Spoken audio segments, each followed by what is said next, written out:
Kumawat news channel को like, share और subscribe करें। साथ ही बेल आइकन पर क्लिक करें ताकि आपके क्षेत्र की खबरें आप तक पहुंचती रहे। ये चलते हैं खबरों की ओर। खबर है शक्ति, भक्ति, त्याग और बलिदान की पावन नगरी चित्तौड़गढ़ जिले से।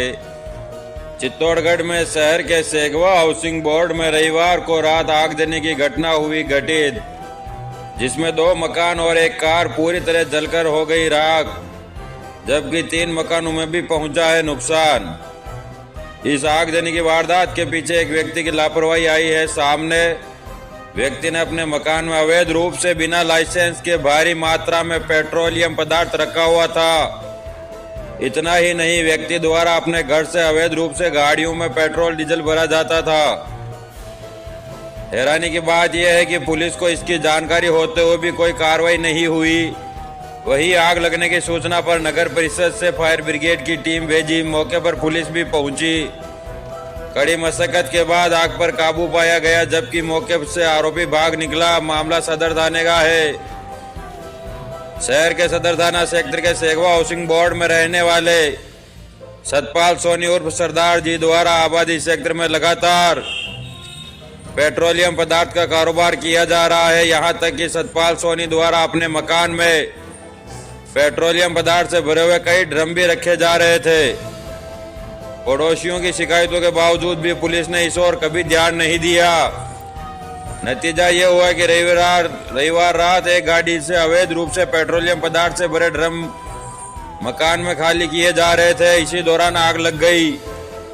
आग से सतपाल सोनी के मकान में फैल गई, जहां पहले से ही कई ड्रम रखे हुए थे। पूरे मोहल्ले में मचा हड़कंप। आग की लपटें दूर दूर तक उठने लगी। मोहल्ले में हड़कंप मच गया। पड़ोसियों के बाहर आते देख सतपाल सोनी और उनके यहां काम करने वाले सभी लोग मौके से भाग निकले। आग लगने की सूचना पर नगर परिषद से दमकल मंगवाई गई। मशक्कत के बाद आग पर काबू पाया गया। मकान के सामने अरुण तिवारी, दीपक खांडेकर, चतुर्भुज आसवानी, बाबूलाल जोशी का मकान है। आग उनके मकानों तक भी पहुंची और काफी सारा उनके भी नुकसान हुआ। वही अरुण तिवारी के मकान में काफी नुकसान होना बताया जा रहा है। अरुण तिवारी की बेटी प्रियंका तिवारी ने सदर थाने में सतपाल सोनी के नाम से रिपोर्ट दर्ज करवाई है। हालांकि इस आगजनी में कोई जनहानि तो नहीं हुई। अरुण तिवारी भी एमपी गए हुए थे, इसलिए कोई भी बड़ा हादसा नहीं हुआ। प्रियंका तिवारी ने रिपोर्ट में बताया कि उनके पिता अरुण तिवारी इस मकान में रहते हैं। अरुण तिवारी मंदसौर मध्य प्रदेश गए हुए हैं। अचानक मकान में आग लगने की बात सामने आई। फायर ब्रिगेड को भी अरुण तिवारी ने घर के दोनों तरफ के दरवाजे तोड़कर आग बुझानी पड़ी। मकान के सामने ही वैन खड़ी हुई थी, जिसमें पेट्रोलियम पदार्थ के भरे हुए ड्रम रखे हुए थे। वैन पूरी तरह जलकर खाक हो गई। प्रियंका तिवारी ने बताया कि सतपाल सिंह के घर में भी 7-8 ड्रम पड़े हुए थे, जिसमें पेट्रोलियम पदार्थ भरे हुए थे।